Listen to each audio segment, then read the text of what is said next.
গত ক্লাসে আমরা দেখছিলাম যে কিভাবে একটা ফ্রেম তৈরি করা যায়। এটা কোডিং বেস এবং ডিজাইন মোড দুটাতেই আমরা দেখছিলাম যে কিভাবে একটা ফ্রেম তৈরি করা যায়। তো একটা ফ্রেমকে যখন আমরা ডিসপ্লে করি তখন জেনারেলি ফ্রেমটা উইন্ডোর 0 পজিশনে ডিসপ্লে হয়। তো আজকে আমরা দেখব যে কিভাবে একটা উইন্ডোকে তার ডিফল্ট পজিশন থেকে অন্য পজিশনে ডিসপ্লে করা যায় এবং কিভাবে একটা উইন্ডোকে সেন্টার পজিশনে ডিসপ্লে করা যায়। তো প্রথমত একটা উইন্ডোকে যখন আমরা একটা উইন্ডো তৈরি করি তখন তার একটা উইথ এবং একটা হাইট থাকে। এই উইথ এবং হাইটটা আমরা সেট সাইজ নামক মেথডের মাধ্যমে উইথ এবং হাইট সেট করতে পারি। সেট বাউন্ডস মেথডটা উইথ এবং হাইটকে সেট করতে পারে, সাথে অ্যাডিশনালি আরও দুটো কাজ করে, সেটা হচ্ছে উইন্ডোটার পজিশন দিতে পারে। এখানে সেট বাউন্ডস মেথডের মধ্যে আমরা যে 50 এবং 100 দিলাম, এটা আসলে উইন্ডোটার এক্স অ্যাক্সিস এবং ওয়াই অ্যাক্সিসের মান। তো এক্স এবং ওয়াই অ্যাক্সিস ব্যবহার করে আমরা উইন্ডোটাকে একটা নির্দিষ্ট পজিশনে ডিসপ্লে করতে পারি। তো এই উইন্ডোটাকে যদি আমরা এখন রান করি বা ডিসপ্লে করি তাহলে দেখব যে উইন্ডোটা 50 এবং 100, এক্স থেকে 50 এবং ওয়াই থেকে 100 এরকম পজিশনে ডিসপ্লে হচ্ছে। একটা উইন্ডোকে যদি আমরা সরাসরি স্ক্রিনের মাঝে ডিসপ্লে করতে চাই তাহলে আমরা সেট লোকেশন রিলেটিভ টু নাল ফ্রেমের একটা মেথড, যে ফ্রেমের method set location relative to null, relative to এর মধ্যে যদি আমরা নাল পাস করি তাহলে উইন্ডোটা বাই ডিফল্টভাবে স্ক্রিনের সেন্টারে ডিসপ্লে হবে। উইন্ডোটা স্ক্রিনের সেন্টারে ডিসপ্লে হচ্ছে, এটার কারণ হচ্ছে যে সেট লোকেশন রিলেটিভ টু এর মধ্যে নাল পাস করা। তো সেট লোকেশন রিলেটিভ টু নাল এই মেথডের মাধ্যমে ফ্রেমটাকে সেন্টারে নিয়ে আসার কিছু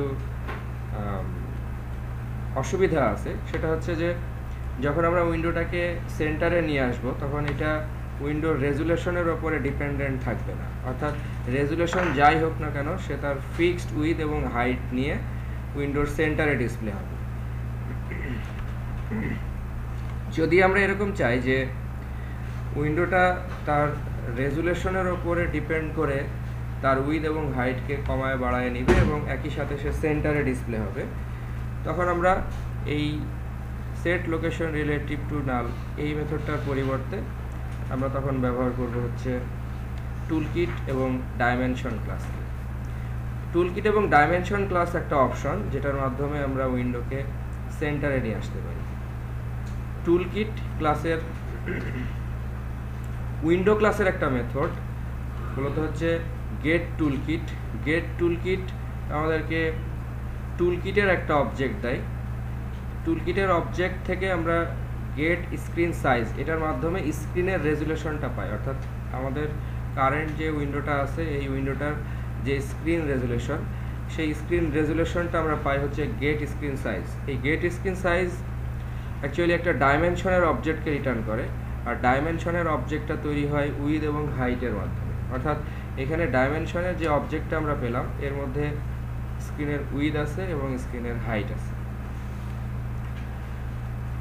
সেট বাউন্ডস মেথডের মাধ্যমে আমরা এই উইন্ডোটাকে এখন সেন্টারে নিয়ে আসব। তো তার আগে প্রথম দুটো প্যারামিটার হচ্ছে পজিশনের মধ্যে প্রথম প্যারামিটার হচ্ছে এক্স এবং পরেরটা হচ্ছে ওয়াই। তো কিভাবে এটা উইন্ডোকে সেন্টারে নিয়ে আসে, আমরা এক্স এবং ওয়াই যে অ্যাক্সিসটা এই উইন্ডোর দিব সেটা হচ্ছে যে এখান থেকে আমরা রেজুলেশনের মাধ্যমে যে উইথ পেলাম সেই উইথটাকে 4 দ্বারা ভাগ করে এবং হাইটকে 4 দ্বারা ভাগ করে একটা এক্স এবং ওয়াই অ্যাক্সিস পাবো। এটা কিভাবে কাজ করে সেটা বোঝার জন্য আমরা একটা ছবি দেখে নেই। যদি স্ক্রিনটার রেজুলেশন হয় এরকম, যদি আমরা ধরে নেই যে 1600 বাই 800 পিক্সেল একটা রেজুলেশন স্ক্রিন সাইজ, তাহলে এই স্ক্রিনটাকে যখন আমরা 4 ভাগ করব তখন এক এক ভাগে আমরা পাবো হচ্ছে 400 পিক্সেল করে এবং হাইটে আমরা পাবো হচ্ছে 200 করে।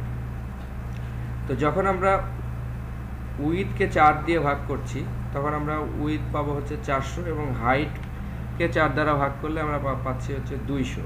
তার মানে আমরা স্টার্টিং পয়েন্টটা পাচ্ছি, দ্যাট মিন্স যে উইন্ডোটা তৈরি হবে সেই উইন্ডোটার স্টার্টিং পয়েন্ট এক্স এবং ওয়াই পাচ্ছি হচ্ছে 400 এবং 200। তার মানে এখান থেকে এটা স্টার্টিং করবে।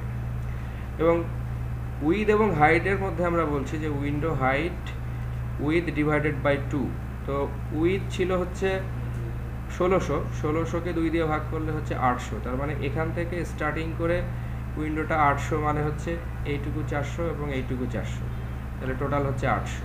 ঠিক একইভাবে হাইটকেও আমরা 2 দিয়ে ভাগ করে সেই অর্ধাংশটা নিচ্ছি, এবং এটা যদি এখান থেকে স্টার্ট হয় তাহলে 200 এবং 200 মিলে 400, তাহলে 800 এবং 400।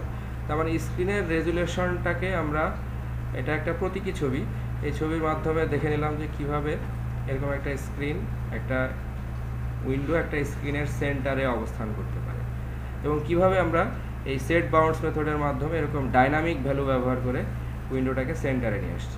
তো এখন যদি আমরা এই উইন্ডোটাকে রান করি তাহলে এটা যে কোনো রেজুলেশনেই, এই এখানে যেরকম সেন্টার পজিশনে দেখা যাচ্ছে, এটা যদি অন্য রেজুলেশন হয় তখন এই উইথ এবং হাইটটা সেই অনুযায়ী এই উইন্ডোটার উইথ এবং হাইটটা বেড়ে যাবে বা কমে যাবে।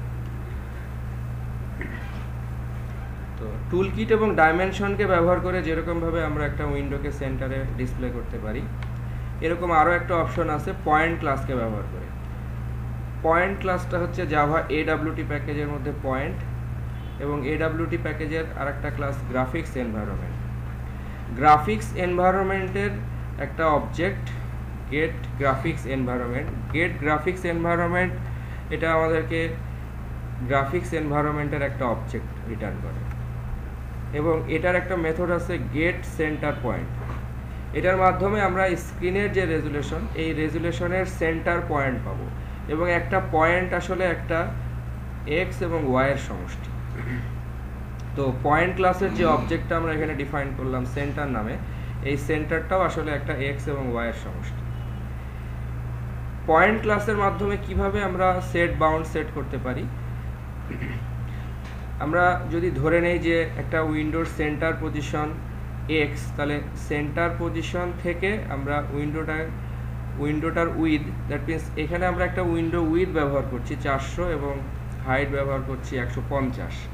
তো 400কে যদি 2 দিয়ে ভাগ করা হয় তাহলে আমরা পাবো হচ্ছে 200। তাহলে এক্স অ্যাক্সিস থেকে আমরা 200 মাইনাস করে দিলাম, এবং একইভাবে ওয়াই অ্যাক্সিস থেকে আমরা, এটা আছে 150কে 2 দিয়ে ভাগ করলে এটা একটা ফিক্সড একটা 75 মান। তাহলে আমরা ওয়াই থেকে 75কে বিয়োগ করে দিলাম এবং এক্স থেকে 200কে বিয়োগ করে দিলাম। তার মানে এমন একটা পয়েন্ট আমরা পাবো যে পয়েন্টটা হচ্ছে স্টার্টিং পয়েন্ট। এরপরে ওই পয়েন্ট থেকে 400, ওই পয়েন্ট থেকে 400 উইথ, এবং ওই পয়েন্ট থেকে 150 হাইট। তাহলে একইভাবে এটা সেন্টারে অবস্থান করবে। তো আগের উইন্ডোতে এখান থেকে যদি আমরা বোঝার চেষ্টা করি, তার মানে এইখানে এরকম একটা সেন্টার পয়েন্ট আমরা পাবো। সেন্টার পয়েন্ট থেকে এক্স মাইনাস করা হচ্ছে, মানে এদিকে 200 মাইনাস আর এদিকে হচ্ছে 150 মাইনাস, মানে হচ্ছে এদিক থেকে মাইনাস হচ্ছে 200, অর্থাৎ সেন্টার পয়েন্ট যদি এইটা হয়, এদিক থেকে 200 মাইনাস, এবং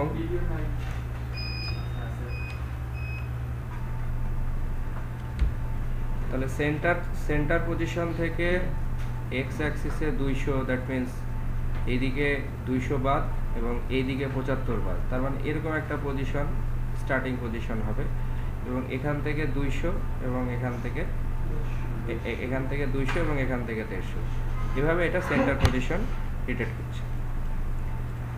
তাহলে আইদার আমরা পয়েন্ট টুল কিট ডাইমেনশন অথবা পয়েন্ট এবং গ্রাফিক্স এনভায়রনমেন্ট এর যে কোনো একটাকে ব্যবহার করে ডাইনামিক্যালি উইন্ডোকে সেন্টারে নিয়ে আসতে পারি। তবে বেটার ইউজ হচ্ছে, সবচেয়ে বেশি ইউজ করা হয় হচ্ছে টুল কিট এবং ডাইমেনশন। ঠিক আছে,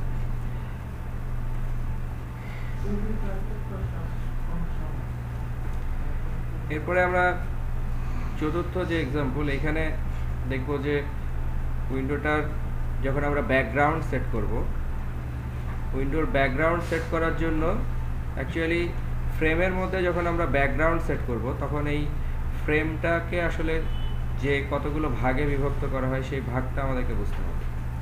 তো একটা ফ্রেম আমরা দেখতে পাচ্ছি যে একটা জে ফ্রেমের মূলত এরকম 3টা বা 4টা অংশ থাকে। তো সবার পিছনে আমরা যেটা দেখতে পাচ্ছি যে একটা জে ফ্রেমের এরকম একটা টাইটেল বার থাকে এবং টাইটেল বারের নিচে আবার এমন একটা অংশ থাকে যে অংশে আমরা একটা অপশনাল মেনু বার অ্যাড করি। তাহলে মেনু বার সহ আবার একটা অংশ থাকে, তার মানে এবং ফুললি ফাইনালি একটা অংশ থাকে সামনের অংশ। এই সামনের এই অংশটা, যে অংশটার ভিতরে বিভিন্ন কম্পোনেন্টগুলো অ্যাড হয়, সেই অংশটাকে বলা হয় হচ্ছে এটাকে বলা হয় মূলত কন্টেন্ট পেন। ঠিক আছে, এরপরে এই কন্টেন্ট পেন সহ মেনু বার সহ যে অংশটা থাকে সেই অংশটাকে বলা হয় হচ্ছে লেয়ার পেন। এবং এই layer pane, that means menu bar সহ যে কন্টেন্ট পেন সহ যে অংশটা যেটা লেয়ার পেন, এই লেয়ার পেনের সাথে আবার ওই টাইটেল পেনটা যুক্ত হয়ে ফাইনালি তৈরি করে হচ্ছে জে ফ্রেম। তা আমরা যখন কোনো জে ফ্রেমের যখন ব্যাকগ্রাউন্ড সেট করব, তখন এই ব্যাকগ্রাউন্ডটা সেট করতে হবে আমাদেরকে এই কন্টেন্ট পেনের ব্যাকগ্রাউন্ডটা আমরা মূলত সেট করব। এবং এই কন্টেন্ট পেনটা আমাদেরকে রিটার্ন করে হচ্ছে get content pane method. Get content pane আমাদেরকে কন্টেন্ট পেন রিটার্ন করে এবং এই কন্টেন্ট পেনের ব্যাকগ্রাউন্ডটা আমরা সেট করি। কন্টেন্ট পেনের ব্যাকগ্রাউন্ড সেট করার জন্য আমরা এখানে আবার জাভা এডব্লিউটি কালার ক্লাসকে ব্যবহার করব। কালার ক্লাসের ভিতরে বিভিন্ন টাইপের ফিক্সড মান আছে, আমরা সেই মানগুলোকে ব্যবহার করতে পারি অথবা হেক্সাডেসিমাল কোডকে ব্যবহার করতে পারি। তো জেনারেলি আমরা এখানে fixed pink, colour dot pink, এরকম কালার ডট দিয়ে আমরা অনেকগুলো কালার পাবো, ব্ল্যাক, ব্লু, সায়ান। এই কালারের মাধ্যমে আমরা জে ফ্রেমের ব্যাকগ্রাউন্ড কালার সেট করতে পারি। তো ব্যাকগ্রাউন্ড কালারটা বললাম যে শুধুমাত্র ব্যাকগ্রাউন্ড কালার আমরা a window dot set background colour এরকমভাবে বললে এটা হবে না, এটাকে আমাদের সেট করতে হবে কন্টেন্ট পেনের মধ্যে। ঠিক আছে, তো এই জন্য এটাকে মূলত দেখানো। এরপরে এখানে এই উইন্ডোটার ভিতরে আবার একটা কার্সর সেট করা হয়েছে। উইন্ডোটার ব্যাকগ্রাউন্ড আমরা দেখতে পাচ্ছি একটা কালার এবং এই উইন্ডোর ভিতরে একটা কার্সর সেট করা হয়েছে। কার্সর সেট করার জন্য একটা ক্লাস আছে কার্সর। এই কার্সর ক্লাসটাও আছে জাভা এডব্লিউটি কার্সর ক্লাসের মধ্যে। কার্সর ক্লাসের ভিতরে কোন টাইপের কার্সর আমরা সেট করব সেটার জন্য মেথডের নাম হচ্ছে গেট প্রিডিফাইন্ড কার্সর। তার ভিতরে আমরা বলবো কার্সর ডটের ভিতরে আমরা বিভিন্ন টাইপের কার্সর আছে। কাস্টম কার্সর আছে, ডিফল্ট কার্সর আছে, হ্যান্ড কার্সর আছে, মুভ কার্সর, এরকম বিভিন্ন টাইপের কার্সর আছে। তো এই ধরনের যে কোনো টাইপের কার্সর আমরা এই ফ্রেমের মধ্যে সেট করতে পারি। তাহলে আজকে আমরা মূলত দেখে নিলাম যে একটা উইন্ডোকে, দ্যাট মিনস একটা ফ্রেমকে কিভাবে সাইজিং করা যায় এবং কিভাবে এটার পজিশন দেওয়া যায় সেট বাউন্ডসের মাধ্যমে।